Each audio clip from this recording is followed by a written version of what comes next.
system, meron tayong radiator, which is the major part. So dito, pumapasok yung hangin, and then yung coolant na nasa loob ng mga tubes na to is pinapalamig ng hangin na pumapasok dito sa ating radiator. And then, ang purpose ng cooling system sa isang sasakyan is para ma-prevent yung overheating na engine or ng makina na sasakyan.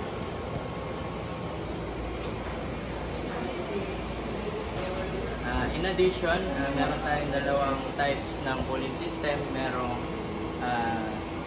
liquid cooling system and air cooling system. So, ang kaibahan nila is yung sa liquid, gumagamit siya ng liquid coolant, no?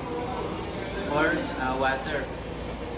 And sa air cooling system naman is purely nagre-rely siya sa air na pumapasok sa sasakyan. And yun yung kaibahan nila.